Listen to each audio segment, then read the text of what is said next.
চক্ষু একটা এমনিতেই নাই, তারপরে হাঁটতে পারে না, একবারে হাঁটতে পারে না, আর খুঁড়ায় খুঁড়াড়ে, এই সমস্ত যৌতুক নিতে কুরবানি হবে না।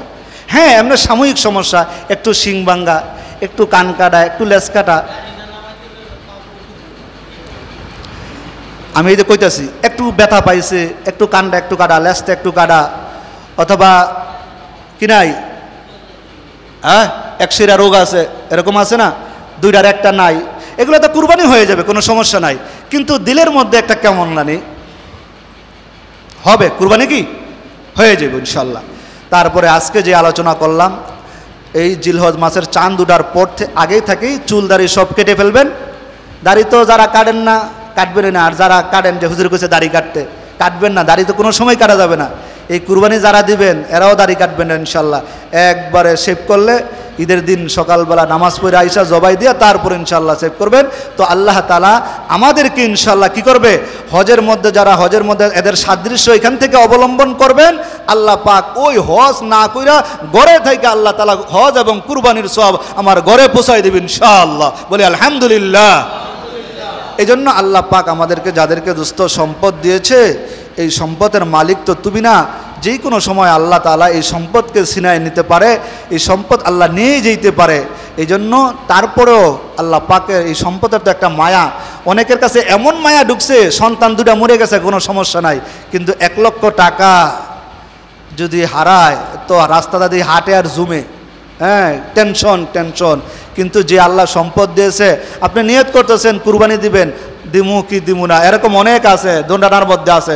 ভাই রাসূল করিম সাল্লাল্লাহু আলাইহি সাল্লাম, বুখারীর হাদিস আছে না, ইন্নামাল আমালু বিন্নিয়াত, হ্যাঁ নিয়তের উপর সব ফায়সালা। তুমি এখন থেকে নিয়ত করো, কিন্তু কুরবানি নাও যদি দিতে পারো, কুরবানি নাও যদি দিয়ে মরে যাও, তারপরও তো সওয়াব তো ভাই কমতে হবে না। আল্লাহ পাক উম্মতের উপর কত দয়া করছে, শেষ নবীর উম্মতের উপর যখন কোনো গুনাহের কাজের নিয়ত করে, গুনার কাজ করা পর্যন্ত গুনাহ লেখে না, কিন্তু যখন কোনো সওয়াবের কাজের নিয়ত শুরু করে তখন থেকেই ফেরেশতারা সওয়াব লিখতে থাকে। সুবহানাল্লাহ। আর কেমনে দিব আপনাদের আমাদেরকে, আল্লাহ পাক কত সার দিয়েছে, এই সারকে যদি কাজে না লাগাই, সুবর্ণ সুযোগ চলতেছে, এই সুযোগের ভিতরেই ঘরের মধ্যে বাইরের মধ্যে এখন একটাই আলোচনা থাকবো, কিভাবে কুরবানি দেওয়া যায়। মহল্লার মধ্যে যদি কুরবানি দেন, আপনার কারণে আপনার পার্শ্ববর্তী যেই লোকটা আছে, এই লোকটার হক আপনি নষ্ট করলেন, কুরবানি দিলেন না, এই কুরবানির টাকা আপনি জেনেই থুয়ে দিছেন, এটা কি নষ্ট হইতে পারে কি পারে না? যদি এরকম এখলাস থাকে যে হওয়ার সম্ভাবনাই আছে, হইতেই পারে। কত মানুষ দেখছি ঘরের মধ্যে আগুন লাগিয়া নিজেও গেছে, ঘরও গেছে, সব চলে গেছে, কিচ্ছু নাই। আপনি বরিশালের দিকে আজকে তাকায় দেখেন, আবার এই যে ইটালি পাঠির ওটা ধরছে, লন্ডন পাঠি সিলেটে ধরছে, দেখছেন কি অবস্থা, বন্যায় সয়লাভ হয়ে যাইতেছে, ঘর বাড়ির আহার কায়দা নাই। এই যে ওইটার পরে আবার এই যে এখানে ধরছে। আল্লাহ যদি একবার ধরে, কোনো উপায় নাই বন্ধু, টাকা পয়সা দিয়া কোনো পার পাওয়ার সুযোগ নাই। এই আল্লাহ পাক বলেন, as-সাদাকাতু তারাদ্দুল বালা, মানুষের সদকা, হ্যাঁ দান সদকা, এগুলা বিপদকে ডেঙ্গাইতে পারে না। যখনই সময় পান কিছু আল্লাহর রাস্তায় দান করবেন, দেখুন আপদ বিপদ বালা মুসিবত থেকে আল্লাহ অনেক হেফাজত করবে। আপনার সন্তান হয় না, আপনি ইব্রাহিম আলাইহিস সালাতু ওয়াস সালামের এই দোয়া আপনি কাজে লাগান, রব্বি হাবলি মিনাস সলিহিন। বিবি আর স্ত্রী দুজনে পড়তেই থাকেন না, খালিদ হুজুর এখন তাবিজ কলম দেন। তাবিজ কলমের কোনো ক্ষমতা আছে?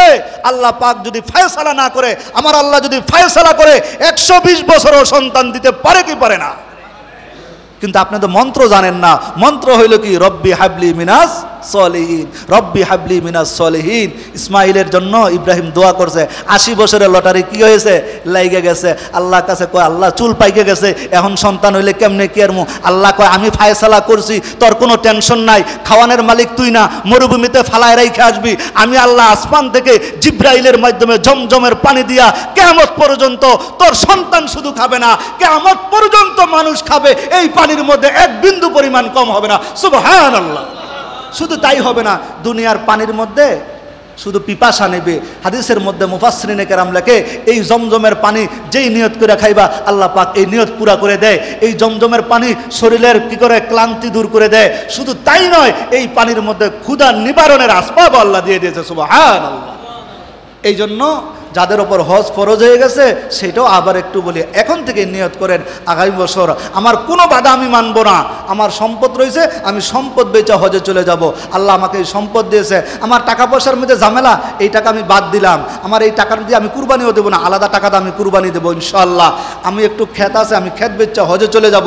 কারণ হারাম জিনিস দিয়া এবাদতের নিয়ত করলে ঈমান চলে যাওয়ার সম্ভাবনা, জোরে বলেন সম্ভাবনা, কথা কয় না। রাস্তায় 10টা টাকা পেলেন, মসজিদ আইনা দিয়ে দিলেন, ওই দেবো গা সব, কথা কয় না। 100 টাকা দান বাক্সে তুলে 50 টাকা এনে দিয়ে দিলাম, ওই দেবো গা সব, এত সুস্তা মা গুমা, তাহলে তো হইতে। আল্লাহ পাক আমাদের সবাইকে বোঝার তৌফিক দান করুক। সামনে ইব্রাহিম আর ইসমাইলের অনেক সুন্দর সুন্দর ঘটনা আসতেছে, কিরকম কষ্ট করছে যেটা না বুঝলে আপনি বুঝাইতেই পারবো না। আসুন আমরা সবাই মিলে আল্লাহ পাক আমাদেরকে যাদেরকে মাল দিয়েছে এই মালের সঠিক ব্যবহার যেন করতে পারি, আল্লাহ পাক আমাদেরকে তৌফিক দান করুক।